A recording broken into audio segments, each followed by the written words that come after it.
A 17-year-old boy, excited for his first solo flight in first class, is publicly humiliated.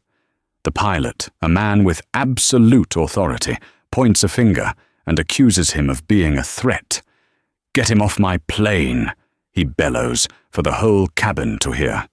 The boy is marched off the jet bridge, his dream turning into a nightmare. But the pilot made one critical mistake. He didn't just kick off a random teen, he kicked off the son of a woman who was waiting in the terminal. And she just walked back to the gate, wearing a jacket emblazoned with 3 federal letters, FBI. The air in Chicago O'Hare International Airport hummed with a specific kind of energy. A frantic symphony of rolling luggage wheels, garbled final boarding calls, and the faint, tantalizing smell of jet fuel and Cinnabon. For 17-year-old Leo Wallace, it was the sound of freedom. He clutched his boarding pass for Trans-Global Air Flight 451 to Los Angeles, the paper crisp and cool in his slightly sweaty palm. Seat 1B, first class. His mom, Diana, adjusted the lapel on his jacket, her eyes doing a quick, professional scan of him and the surrounding crowd. She was always scanning. To Leo, she was just Mum, the woman who made impossibly good chili on Sundays and knew exactly when he was lying about his geometry homework. But to the world, she was a different person, a fact she kept carefully compartmentalized. "Got your portable charger?" she asked, her voice warm but efficient. "Yes, Mum, and my noise-cancelling headphones, and the book on turbine engines." A rare, soft smile touched her lips. "Right. The turbine engines. How could I forget?" She squeezed his shoulder. "I'm proud of you, Leo. Your aunt is so excited to see you, and you earned this trip. Just be aware of your surroundings." "Mum," he chuckled, "it's O'Hare, not a war zone." "The two can look surprisingly similar at 5 p.m. on a Tuesday," she retorted, but her eyes were kind. She looked at her watch. "Okay, boarding starts in 20. I'll walk you to the security checkpoint." They navigated the river of people. Diana moved with a purpose that parted the crowds effortlessly. At the checkpoint, she gave him a hug that was solid and reassuring. "Call me before you take off. Call me when you land. Do not text. I want to hear your voice," she instructed. "I will, I promise. Love you, Mum." "Love you more.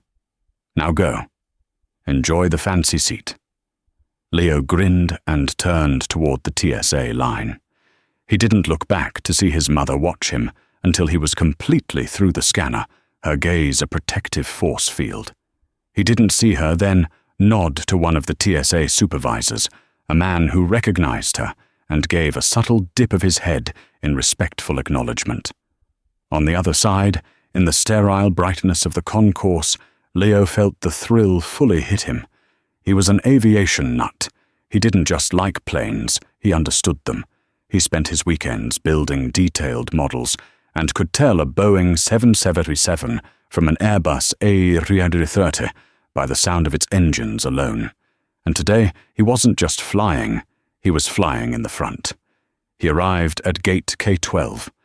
The pristine, dark blue bulk of a Boeing 777-200 was visible through the massive terminal windows, its winglets cutting a sharp line against the gray Chicago sky. He identified it instantly. General Electric GE90 engines, a range of over 7,000 nautical miles, a masterpiece. He took out his notebook, the one filled with sketches and notes, and began to write down his observations, his heart thumping with a pure, unadulterated joy. He was on his way. "We are now pleased to invite our first-class passengers, active duty military personnel, and families traveling with small children to begin boarding Trans-Global Air Flight 451 to Los Angeles." Leo's heart did a little jump. He was first class. He packed his notebook away, lined up, and presented his boarding pass to the gate agent, Paul. The agent, A tired-looking man with a kind smile scanned it. "Enjoy the flight, Mr. Wallace. Seat 1B. "Thank you, sir," Leo said, his politeness ingrained. He walked down the jet bridge, the anticipation building with every step. He stepped through the doorway of the aircraft and was greeted by a flight attendant. She was a woman in her late 40s, with blonde hair pulled into a tight, severe bun, and a name tag that read, Brenda. "Good morning," Leo said, flashing a smile. Brenda's own smile, which had been wide for the silver-haired businessman who boarded before him, visibly faltered. Her eyes flicked over Leo's jeans, his hoodie, which was from his high school robotics club, and his dark skin. The smile became a thin, painted-on line. "Welcome aboard," she said, her voice a full octave cooler. "1B is to your left." Leo felt a small, familiar prickle of discomfort, but shrugged it off. He wasn't going to let anything spoil this. He found his seat, a magnificent pod-like structure that was more armchair than airplane seat. It was a cocoon of beige leather and polished metal, with its own TV screen and a small mountain of pillows. He ran his hand over the smooth, cool surface, his eyes wide. He stowed his backpack in the overhead bin and settled in, pulling out his phone to text his mom. On the plane. It's amazing. A man in an expensive-looking suit, Mr. Henderson, settled into 1A, the seat across the aisle, grunted a hello to no one in particular, and immediately put on an eye mask, reclining his seat slightly. He was asleep within minutes. Brenda began her pre-departure beverage service. She offered champagne and orange juice to the other passengers with a theatrical flair. When she got to Leo, the chill returned. "Beverage?" "Just a water, please, Mum," Leo said. She returned from the galley, handed him the plastic cup without a word or a napkin, and moved on. Leo sipped his water, trying to ignore the knot in his stomach. He pulled out his notebook again, wanting to jot down the feeling of the cabin, the serial number on the inside of the door, the specific layout of the first-class galley. He was so absorbed in his notes that he didn't secure his phone properly on the wide armrest. As he shifted to get more comfortable, his elbow nudged the phone.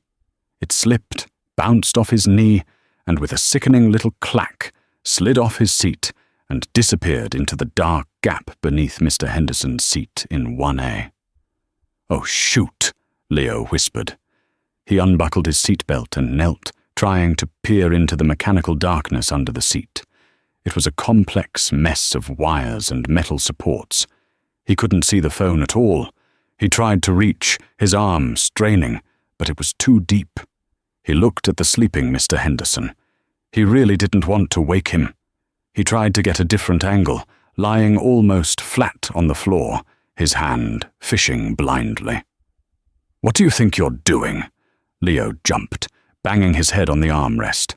Brenda was standing over him, her hands on her hips, her expression one of pure, unadulterated suspicion. I'm sorry," Leo stammered, scrambling back into his seat. "I dropped my phone. It slid under his seat." "Under his seat?" Brenda repeated, her voice laced with disbelief. "His wallet is in his jacket pocket, right there. His laptop bag is by his feet." Leo's blood ran cold. "What? No!" "My phone. My cell phone. I dropped it." "I'm sure you did," Brenda said, her voice dripping with sarcasm. "Sir, I'm going to have to ask you to stop interfering with the other passengers' belongings." "Interfering?" Leo's voice cracked. "I wasn't. I was just trying to get my phone." The commotion, or perhaps Brenda's sharp tone, roused Mr. Henderson. He lifted his eye mask, blinking in the cabin light. "What's going on? What's the problem?" Brenda immediately transformed. Her face became a mask of concern and authority. "Sir, I apologize for the disturbance. This young man," she said the words like an accusation, "was reaching for your belongings while you were asleep. I caught him in the act." Leo's world tilted. "That's not true. That is a lie. I dropped my phone. Tell him." Mr. Henderson looked confused, his mind still clouded with sleep. He fumbled for his jacket, checked his inner pocket. His wallet was there. He glanced at his laptop bag. It was zipped. He looked at Leo, a 17-year-old kid with wide, terrified eyes, and then at the stern, confident flight attendant. I don't know," Mr. Henderson mumbled. "He was reaching under my seat."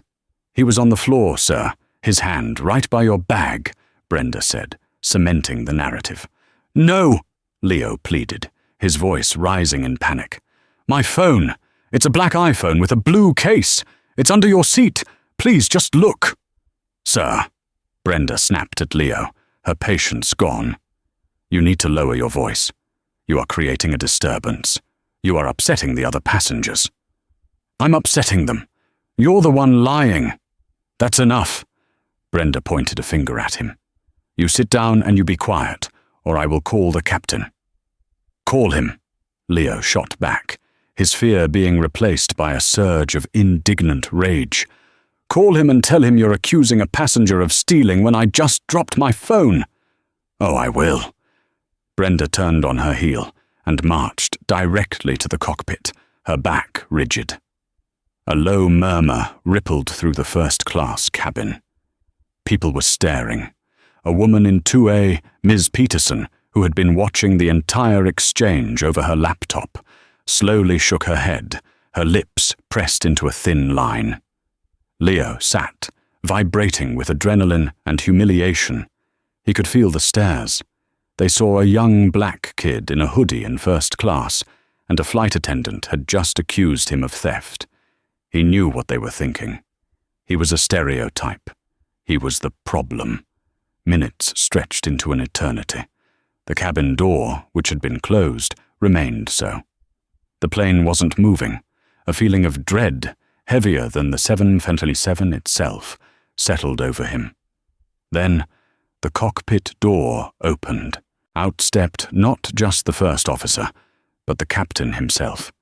He was a tall man in his 50s, with a shock of greying hair and a jaw that looked like it was carved from granite. His uniform was impeccably pressed, and his gold epaulets seemed to gleam with self-importance. His name tag read, Captain Gregory Kent. He didn't look at the cabin. He didn't ask for witnesses. He walked directly to seat 1B, with Brenda hovering at his elbow like a vulture. "Son, we have a problem," Captain Kent said. His voice was a low baritone rumble, used to commanding obedience.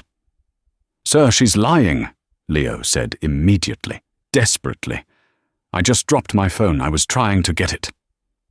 "My senior flight attendant," Kent said, emphasizing the title, "reports to me that you were harassing another passenger. She reports that you were attempting to go through his belongings. On my aircraft, that is a serious security concern." "It's not true. Ask him," Leo gestured to Mr. Henderson. But Mr. Henderson, a man who clearly hated confrontation, just sank deeper into his seat, wishing he could disappear. I don't want any trouble," he muttered. "I just want to get to LA." "See?" Brenda chimed in. "He's clearly shaken." "No, he's not."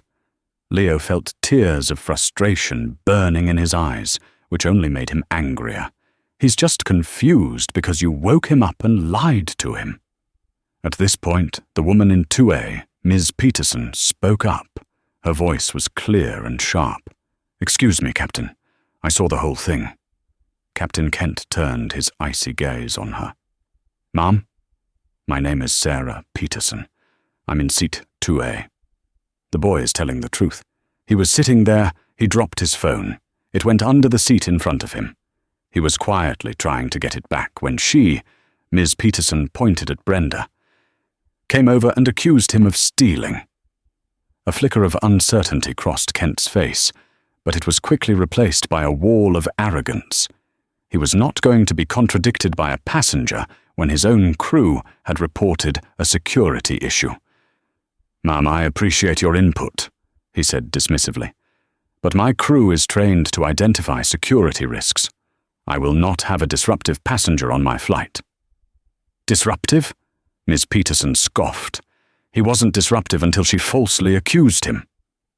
Captain Kent turned his back on her, a clear signal that her input was no longer required. He leveled his gaze at Leo. It was a look of pure, cold authority. "I don't tolerate this kind of behavior on my plane. I don't care if you're in first class or in the back. Rules are rules. I want you off my aircraft. Now." The words hit Leo like a physical blow. "What? Off the plane? You can't be serious. I didn't do anything." "Brenda," Captain Kent said, ignoring Leo entirely. "Call the gate. Have a supervisor and airport security meet the passenger. He's being removed." "No!" Leo cried, his voice breaking. "You can't do this.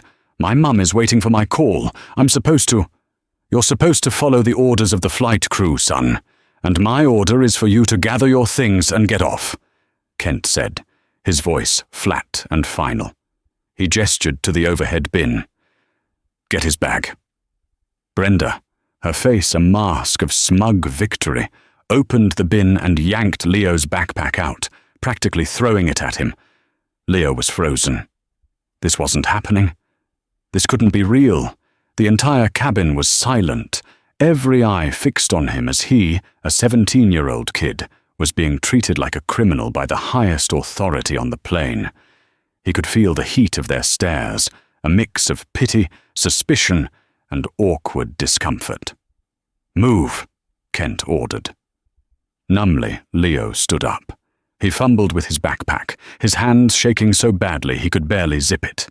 He looked at Mr. Henderson, who refused to make eye contact. He looked at Miss Peterson, who was watching with a look of pure, unadulterated fury. "I am so sorry, young man," she whispered. Leo walked past Captain Kent, who stood in the aisle like a Roman emperor, his arms crossed. He didn't look at Brenda. He couldn't. The humiliation was a physical weight, crushing his chest. He stepped out of the cabin and back onto the jet bridge. The short walk from the gate felt like a mile. Now, the walk back felt like a marathon of shame. The gate agent, Paul, was waiting at the end of the jet bridge, his face a picture of confusion.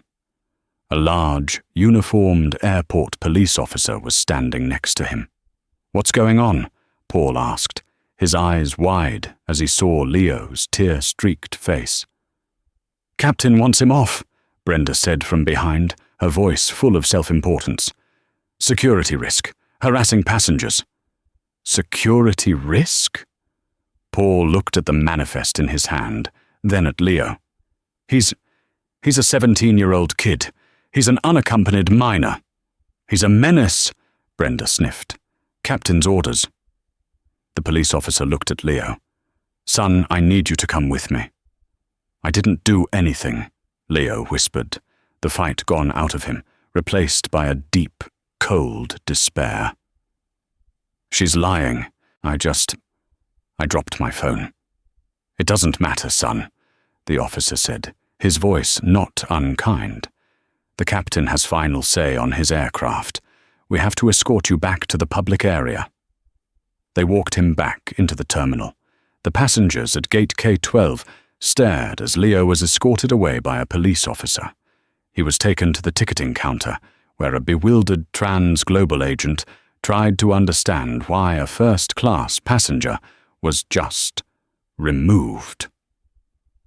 "You'll have to rebook," she said mechanically.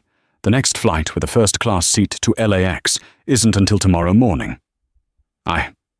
I have to call my mum," Leo said, his voice hollow. He fumbled for his phone, and a fresh wave of horror washed over him. His phone. It was still under seat 1A. It was his only proof. And now it was gone, on its way to Los Angeles without him. "Sir," the agent asked, "do you need to use a phone?" Leo nodded, his throat too tight to speak. He was directed to a courtesy phone at the empty counter. He dialed the number he knew better than his own. His hands were shaking. It rang once. Leo, are you about to take off? I told you to call, not... Wait, where are you? Diana's voice was sharp. She knew instantly that something was wrong. Mum, Leo choked out, and then the dam broke. The tears he'd been holding back came in a hot, humiliating flood. Mum, they kicked me off the plane. The line was silent for one terrifying second. Then Diana's voice came back, and it was a voice Leo had never heard before. It was not Mum. It was something else. It was cold, sharp, and absolutely lethal. Where are you, Leo? Give me the exact location. The Transglobal ticketing counter, Concourse K. Stay there. Do not talk to anyone. Do not move. I'm coming. The line went dead. Diana Wallace had just reached her car in the economy parking lot, Section F. Her hand was on the door handle when she took Leo's call. As she listened to her son's choked, terrified voice, a switch flipped inside her. The frustration of the O'Hare traffic, the relief of a completed handoff, the casual mom worries, all of it evaporated, burned away by a sudden, icy rage. She didn't get in her car. She ran. She sprinted down the concrete aisle, her sensible shoes slapping the pavement. She vaulted over a shortcut barrier, drawing a surprised honk from a shuttle bus. She arrived at the terminal curb in under 2 minutes, breathless but focused. She bypassed the standard departures doors. She knew this airport. She knew its weak spots, its arteries. She jogged to entrance 1A, a side door used by flight crews and airport personnel. She swiped an ID, not a driver's license but a government-issued card, at a blank panel. The door clicked open. She was in a sterile service hallway. A TSA agent, pushing a cart of grey bins, saw her moving at a pace that was just shy of a run. "Ma'am, you can't be in this," he started. Diana didn't break stride. She flashed her badge. The 2 words, Federal Bureau of Investigation and the Golden Eagle insignia, stopped him cold. "Agent Wallace," she snapped. "Where's the K concourse checkpoint?" Right through there, ma'am. But it's an exit." "Not today." She pushed through the "do not enter" barrier of the security checkpoint, walking against the flow of exiting passengers. An agent at the other end saw her, his eyes widening. He raised a hand. "Ma'am, this is a secure exit." She flashed the badge again. "I have an active situation at gate K12. My name is Agent Diana Wallace. I'm credentialed." The TSA supervisor, the same one who had nodded to her earlier, saw her and came over immediately. "Agent, is everything all right? Your son?" "My son has just been removed from Transglobal 451 under false pretenses. I'm handling it. Don't stop me." "Understood." He turned to his agents. "She's good. Let her through." Diana was back in the concourse. Passengers parted as she walked, her pace fast, her face a mask of controlled fury. She didn't have her official windbreaker. It was in her trunk, but she didn't need it. Her authority was a tangible thing, radiating from her in waves. Back at gate K12, the scene was one of contained chaos. The flight was now officially delayed. Passengers were grumbling. Paul, the gate agent, was on the phone with his supervisor, trying to explain an impossible situation. And then, Captain Gregory Kent himself, followed by his loyal shadow, Brenda, exited the jet bridge. He had come to supervise the handling of the problem and sign off on the security removal paperwork. He looked smug. He had asserted his authority and removed the threat. "Paul," Kent boomed, "is the passenger being processed? I need to get my flight out. We're already behind schedule because of him." "Because of him?" Paul said, his patience snapping. "Greg, he's a 17-year-old unaccompanied minor. You kicked him off for... what exactly?" "The report just says disruptive." "He was a security threat," Kent said, bristling. "He was harassing another passenger, going for his belongings. My flight attendant saw it all. It's an open and shut case. Now, if you'll excuse me, I have a plane to fly." Brenda nodded vigorously. "He was very aggressive, Paul. We were all quite shaken." "This is insane," Paul muttered, looking at the manifest. "His mother is listed as the emergency contact. Her name is Captain Gregory Kent?" The voice cut through the terminal noise like a scalpel. It was low, clear, and colder than the January wind off Lake Michigan. Kent, Brenda, and Paul all turned. Diana Wallace stood before them. She had retrieved her son from the ticketing counter, and he was standing just behind her, his face pale and tear-stained. But he wasn't the focus. She was. During her rapid transit, she had stopped at an airport police substation and retrieved the one item she'd requested. It was a standard, navy blue windbreaker. But slung over her arm, the back of it was clearly visible. On it, in large, unmissable, authoritative yellow letters, were the 3 words that change the entire temperature of a room: FBIPOLICE. She wasn't wearing it. She was just carrying it, letting it speak for her. Captain Kent's ruddy, confident face went pale. He visibly paled, the blood draining from his face so fast he looked ill. Brenda's jaw fell open, and a small, terrified "oh" escaped her lips. Diana Wallace stepped forward, her eyes locked on the pilot. She didn't raise her voice. She didn't have to. "I'm Agent Diana Wallace," she said, her voice dangerously quiet. "And that boy you just publicly humiliated and kicked off your aircraft, that's my son." The air at gate K-12 became thick and heavy. The grumbling of delayed passengers ceased, replaced by the electric crackle of a confrontation that was clearly out of the ordinary. People were pulling out their phones, but not to text, to record.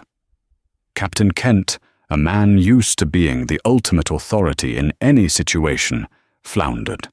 His transition from arrogant commander to cornered suspect was instantaneous. "Ma'am, Agent," he stammered, his eyes flicking from Diana's face to the jacket she now casually draped over her arm, the letters FBI facing outward. I wasn't aware. Your son was a security risk. My crew reported." "Your crew," Diana interrupted, her voice slicing through his excuse, "is either incompetent or lying. Which one is it, Captain?" Brenda, who had been hiding behind Kent, took an involuntary step back. "Now, see here," Kent tried, attempting to regain a fraction of his bluster. "I am the captain of this aircraft, and I have the final say on who—" "You were the captain of this aircraft," Diana corrected him, her voice deathly calm. "But as of this moment, this aircraft is a potential crime scene. You have falsely accused a minor of a crime. Theft, to be specific. You have, without cause, removed him from a flight, violating his civil rights. And," her voice dropped even lower, "you have done so in a way that suggests profound, actionable bias. So no, you are not the captain. You are a person of interest." She turned to Paul, the gate agent, who looked like he'd seen a ghost. "Paul, is it?" She read his name tag. "Paul, this flight is not going anywhere. I need you to contact your station manager, your corporate security liaison, and the FAA's regional office. Inform them that an FBI agent is on site investigating a potential federal hate crime and civil rights violation." "A hate crime?" Kent sputtered, his face now a mottled red and white. That's preposterous. I just—" "You saw a black kid in a hoodie in first class and assumed the worst," a new voice said. It was Sarah Peterson, the passenger from 2A. She had deplaned, refusing to sit back down. She walked right up to the group, her own phone in her hand, recording. "My name is Sarah Peterson," she announced to Diana and to the growing crowd. "I'm a passenger. I saw the entire thing. This woman," She pointed a quivering, angry finger at Brenda. Lied. Point blank. The boy dropped his phone. He was trying to retrieve it. She accused him of theft. She woke up the other passenger. And she lied to him. And this captain, she turned her glare on Kent, backed her up without asking a single question. He dismissed me when I tried to tell him the truth. It was disgusting. "Ma'am, thank you," Diana said, nodding to her. "Leo, is your phone still on the plane?" Leo nodded numbly. It's under seat 1A. Diana turned back to Paul. "I need the aircraft's cabin video logs and the cockpit voice recorder pulled for review. Now, no one is to tamper with them." I don't have that authority," Paul said, panicked. They wipe. "The CVR might," Diana said, "but the cabin security video won't. You get your supervisor on the phone. You tell him he can either cooperate with a federal agent now, or he can explain to the U.S. Attorney's Office tomorrow why he obstructed an investigation. Your choice." Paul fumbled for his phone, his hands shaking. "Yes, Agent. Right away." Captain Kent looked like he was going to be sick. This is a misunderstanding. Brenda, tell her what you saw." Brenda looked at the pilot, then at the FBI agent, then at the sea of phone cameras. She was trapped. I thought I saw." "You thought?" Diana's voice was a whip crack. "You didn't see, you thought. And on your thought, you ruined my son's day, humiliated him, and accused him of a crime. On your thought, you and this captain are about to end your careers." A man in a cheap suit, panting, ran up to the gate. "What is going on?" "I'm David Davies, the station manager." Paul looked relieved. "Mr. Davies." "Thank God. This is Agent Diana Wallace. Her son." Was the minor Captain Kent removed? Davies's eyes went from Diana to the jacket to Kent, and his face crumpled in the realization of the administrative nightmare that had just landed on his desk. "Agent Wallace," Davies said, his voice slick with corporate damage control, "I am so incredibly sorry. This is a terrible misunderstanding. Please, let's go to my office. We can get Leo on the next flight, of course. Any flight. We'll upgrade him. We'll compensate you for this." Diana held up a hand. The gesture stopped him mid-sentence. "Mr. Davies, this is not a customer service complaint. We are not in upgrade territory. You are not compensating me. What you are going to do is listen."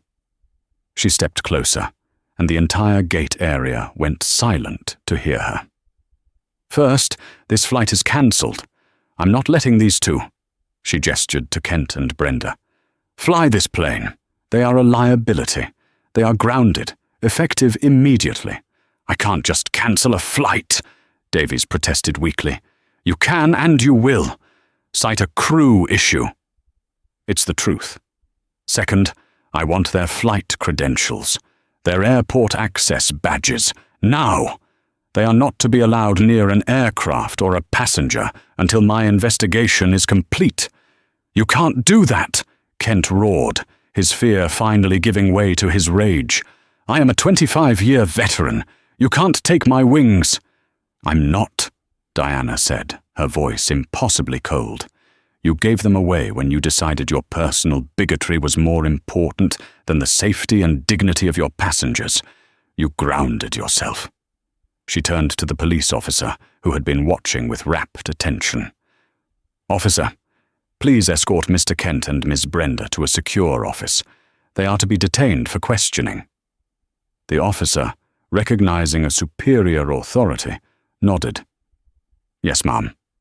He stepped toward Kent. "Sir, please come with me." Kent looked at the officer, at Davies, at the phones, and finally at Diana. The fight was gone. He was a deflated balloon, a hollow uniform. He turned, wordlessly, and walked. Brenda followed, openly sobbing. Diana turned back to Mr. Davies. "Now, let's go retrieve my son's phone from that aircraft, and then you and I are going to have a very long talk about your airline's hiring practices." The immediate aftermath was a procedural hurricane orchestrated by Diana with a chilling, surgical efficiency. While Mr. Davies and a shell-shocked Paul scrambled to deplane the passengers of the now officially cancelled Flight 451, a process filled with angry, confused shouting, Diana made a single, sharp gesture. "Mr. Davies," she said, her voice cutting through the din, "you, me, and my son are going back onto that aircraft. Now, it's an active crime scene, and I'm retrieving the primary piece of exculpatory evidence." Davies, a man whose entire career was flashing before his eyes, just nodded dumbly. "Oh, of course, Agent. Whatever you need." The walk back down the jet bridge was a surreal mirror of Leo's first. The first time it had been a tunnel of anticipation and joy. This time it was a sterile, silent corridor of vindication. Leo, his hand still stinging from clenching it in fear, walked beside his mother. He could feel the solid, radiating calm coming from her, and he borrowed it, letting it settle his own shaking. They stepped onto the Boeing 727. The cabin was a ghost of what it had been. The half-drunk glasses of water and champagne sat abandoned. A few newspapers were scattered on the floor. The air, once humming with pre-flight energy, was dead and silent. It felt cold. "Where, Leo?" Diana asked, her voice echoing slightly in the empty first-class cabin. Leo pointed, his finger trembling just a little. "Seat 1A. It went under his seat, just there." Diana nodded. She didn't walk him to it. She stood by the bulkhead, her arms crossed, giving him the space to reclaim his own dignity. "Go get it." Leo walked to the row. He looked at the seat where Mr. Henderson had been, then at his own, 1B, the place of his humiliation. He knelt, his knee cracking in the silence. He didn't want to touch the seat, didn't want to get near it. But he had to. He took a breath, lay his head on the carpet, the same carpet he'd been on when Brenda accused him, and reached his arm into the complex, dark mechanics under the seat. His fingers brushed against the smooth, cool glass and silicone of the case. He closed his hand around it. A wave of profound, shuddering relief washed over him, so intense it almost made him dizzy. He hadn't just retrieved his phone. He had retrieved his truth. He pulled it out and stood up, holding it in his palm like a trophy. "I got it," he said, his voice stronger than it had been all day. "Good," Diana said. "Now, turn it on." Leo powered up the phone. The screen lit up, his reflection staring back at him. "Go to your photos," she instructed, her voice all business. Leo opened his photo roll. The last one, time-stamped from that morning, was a blurry picture of their family's golden retriever chewing a shoe. "It's just pictures of our dog, Mum." "Internet history," she commanded. He tapped, navigated. "O'Hare flight departures. GE90 engine specifications. Boeing 777, your 200 ER range." "Perfect." Diana pulled out her own phone. She took a crisp, clear photograph of Leo's phone screen, documenting the innocent browser history. Then she turned to Mr. Davies, who was hovering by the galley, his face the color of spoiled milk. "Mr. Davies," she said, her voice dangerously pleasant. "As you can see, the evidence my son was supposedly gathering on Mr. Henderson was specifications for your own engine. He is an aviation enthusiast. That is the crime he committed." She stepped closer, and Davies physically shrank back. "I have also," Diana continued, "received in the last 10 minutes emailed statements from Ms. Sarah Peterson in 2A, and, more importantly, from Mr. Henderson in 1A, who is now deplaned, mortified, and has stated for the record that he was asleep and was told by your flight attendant that a theft was in progress. He confirms he never saw my son touch his belongings. So to summarize, you have no victim, you have no evidence, and your primary witnesses, your own crew, have just been proven to have lied. She let the words hang in the silent cabin. Your airline, she concluded, is now in a very, very bad position. Davies looked like he was going to be physically ill. Agent Wallace, please, let's go to my office. We can discuss this. We can, Diana agreed, but we are not discussing. I am informing. Let's go. They walked back to the station manager's office. The scene inside was a portrait of defeat. Captain Kent and Brenda were there, sitting in cheap plastic chairs on opposite sides of the room, each being watched by a silent airport police officer. Kent was no longer a captain. His hat was on his knees. His uniform jacket was unbuttoned, his tie pulled loose. His face was a blotchy, mottled red, and he stared at a spot on the carpet, his jaw working silently. Brenda was worse. She was an empty husk. The meanness, the smug authority had been burned out of her, replaced by a hollow, abject terror.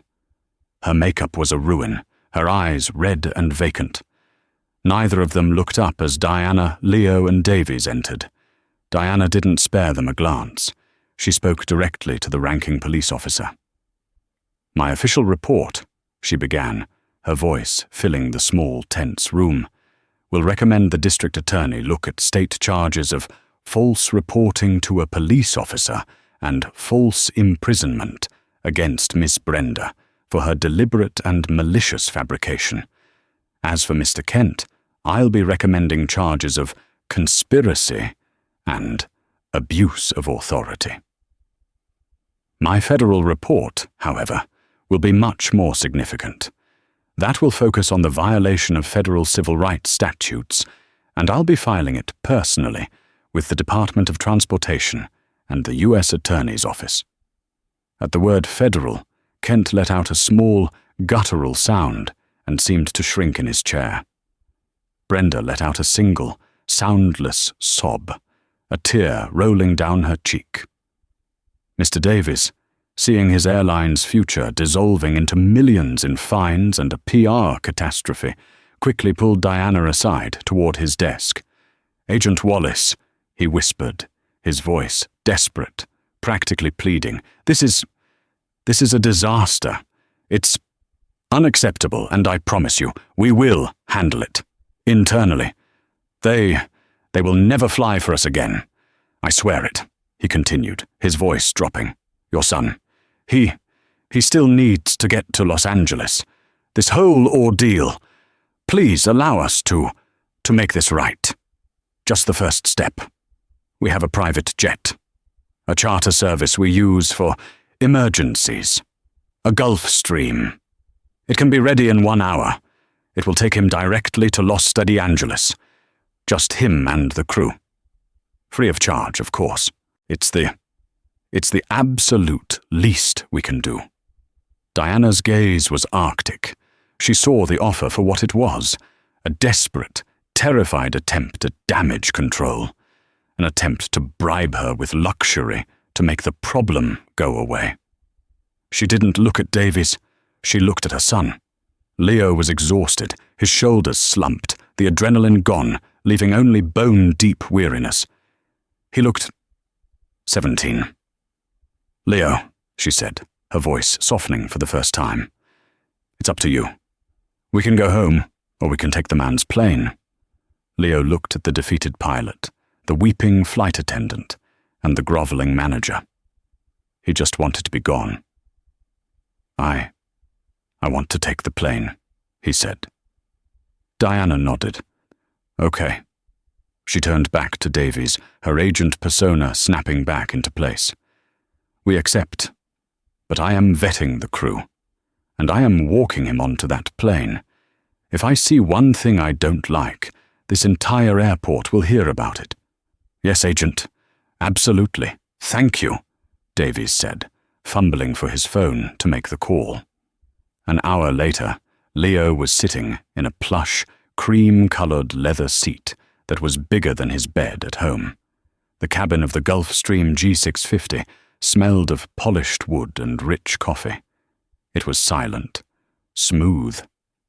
The two pilots, a crisp, professional man and woman, had already come back to introduce themselves, shake his hand, and apologize profusely for the trouble with Transglobal. Diana had vetted them with a few sharp questions that made them stand up straighter, and had then given Leo a small nod. Diana stood in the cabin, the door open to the tarmac. The setting sun cast a long shadow. "You okay?" she asked. Leo nodded, running his hand over the smooth, cool leather. "This is way better than 1B, Mum." She allowed herself a small, rare smile. "It'll do." She squeezed his shoulder, a solid, reassuring pressure. "I'll see you in LA in a few days. Call me when you land." "I will." Leo suddenly lunged forward and hugged her, burying his face in her jacket. "Mum, you were... wow, you were like a superhero."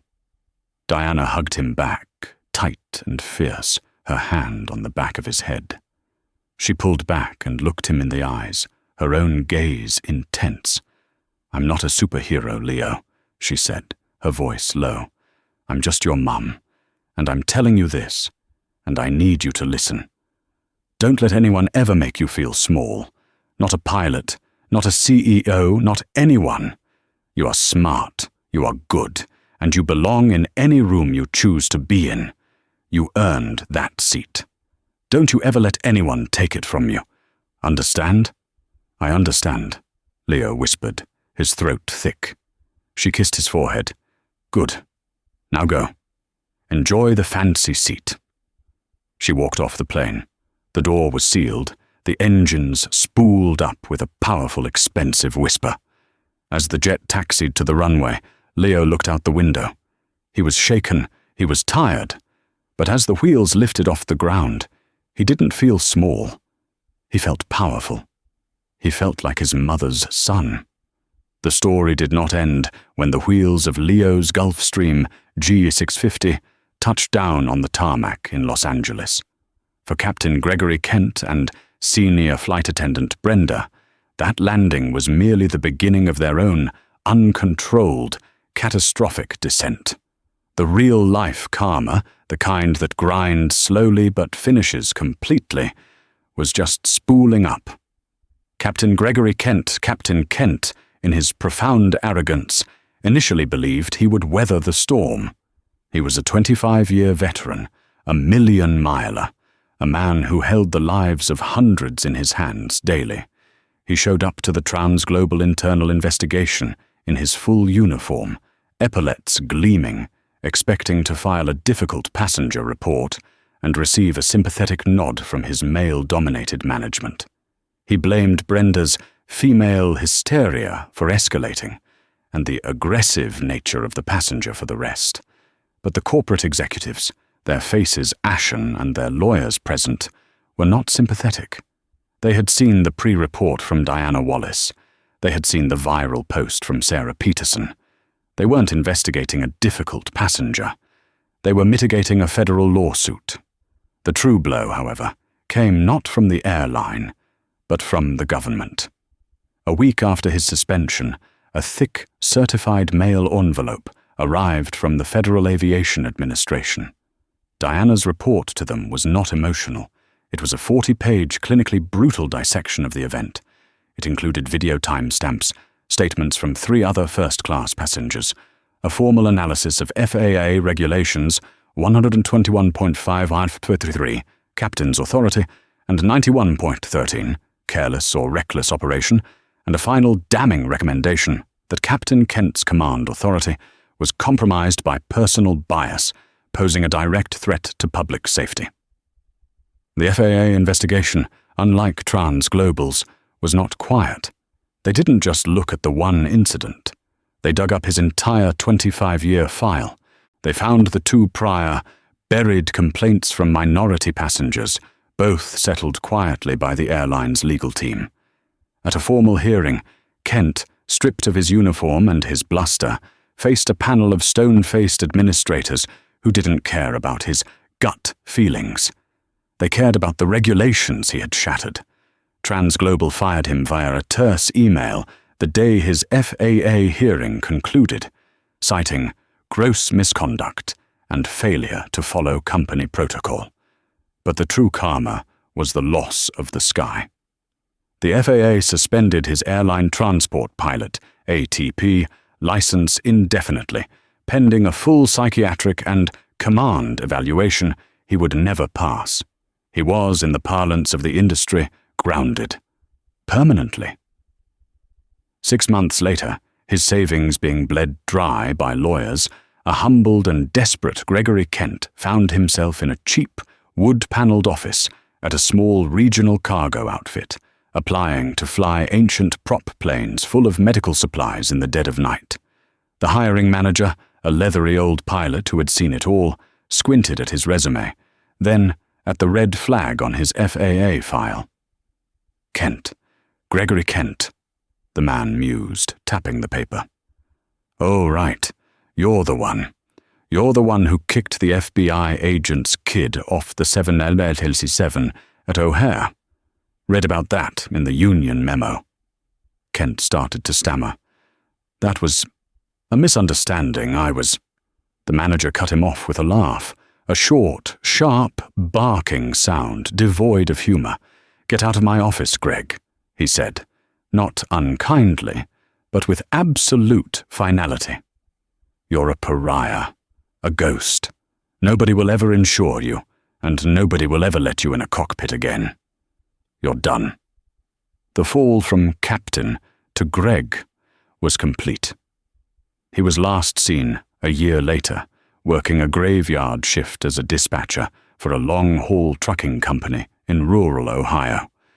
He sat under the hum of fluorescent lights, a headset on, watching dots on a screen. He, a man who once commanded a 300-ton machine in the stratosphere, was now permanently ground-bound, a king reduced to a pawn, haunted by the thunder of engines he could only hear passing overhead. Flight attendant Brenda's fate was faster and more public. The district attorney, spurred by Diana's meticulous report, the viral outrage from Ms. Peterson's blog, and a desire to make an example, did press charges. Brenda was charged with 1 count of false reporting to a police officer and 1 count of defamation. Believing herself the victim, Brenda, with a cut-rate lawyer, did the unthinkable. She sued Transglobal for wrongful termination, claiming she was a scapegoat and was only following her training to identify threats. This was a mistake. In a pre-trial discovery hearing, Transglobal's high-priced legal team, eager to distance the brand from her, didn't argue. They simply said, "Your Honor, we'd like to present Exhibit A, the secured cabin security footage, synced with the audio from Ms. Peterson's mobile phone." The courtroom lights dimmed. On a massive screen, the entire room watched the silent, grainy footage of Leo kneeling. They saw him fish for his phone. They saw his hand never go near Mr. Henderson's bag. Then they saw Brenda march over, her face a mask of aggression. The audio kicked in, and the entire court heard her fabricated story. "He was on the floor, sir, his hand right by your bag." Brenda, watching herself lie on a 6-foot screen, made a small, strangled sound. The judge, a woman who had seen it all, slammed her gavel. She threw the wrongful termination suit out with prejudice, meaning Brenda could never file it again, and took the extra step of sanctioning her for filing a frivolous and deliberately false claim. Bankrupt from her own legal fees and facing a criminal conviction, Brenda pled out. She avoided jail time but was saddled with 2 years of probation, 500 hours of community service, and a restitution fine she could never hope to pay. blacklisted from every major airline, she vanished for months. She was finally spotted by a passenger from the original Flight 451, a man who had been sitting in 3B. He was at the Phoenix Sky Harbor Airport, trying to get a last-minute rental car. The woman behind the economy counter was rude, exhausted, and wore a garish polyester vest. He squinted, trying to place her. Then it hit him. "I know you," he said, pointing. "You're the one. You're that awful flight attendant from Chicago." The click-clack of keyboards in the rental hall stopped. The other customers turned. Brenda, her face crumbling, dropped the set of keys she was holding. They clattered loudly on the linoleum. She didn't say a word. She just turned, her face burning with a shame that was now her permanent uniform, and fled to the break room. As Global Air, the airline was hit with the hardest financial penalty. The Department of Transportation, citing a systemic failure of command and a clear violation of Leo's civil rights, levied a record-breaking $1.9 million fine against Global Air. Their stock, TGA, plummeted 12 points in the week after the story went public, wiping out over $80 million in market value. They were forced to issue a humiliating, full-page apology in every major U.S. newspaper and were entered into a 3-year consent decree with the Department of Justice. This meant federal monitors were now in their corporate offices and in their training centers, forcing a top-to-bottom overhaul of their bias and de-escalation programs, a public probation that cost them tens of millions. Leo Wallace. And Leo, his story, as told by Sarah Peterson, became a symbol. He was shaken by the event. But as he talked it through with his mum, not Agent Wallace, but Mum, he realized she had given him a gift far greater than a first-class ticket. She had shown him how to stand up. He declined interviews. He didn't go on talk shows. Instead, he channeled the entire experience into his college application essay. He sat at his desk, a model of a Boeing 777-200 on his shelf, and wrote. He titled it, "The Physics of Power, an Analysis of Lift, Drag, and Justice." He wrote about the authority of a pilot's uniform as a force of thrust, but how prejudice could act as drag, stalling out an entire system. He wrote about how his mother's arrival wasn't an act of revenge, but an equal and opposite reaction, a simple, unavoidable reapplication of truth. He didn't just get into college, he was courted. The prestigious aerospace engineering program he had dreamed of offered him a full scholarship, citing his essay. "We don't just build planes," the dean wrote. "We build the people who will lead the industry. We need leaders like you." He still loved the sky. But when he looked at a plane, he no longer just saw the engines or the winglets.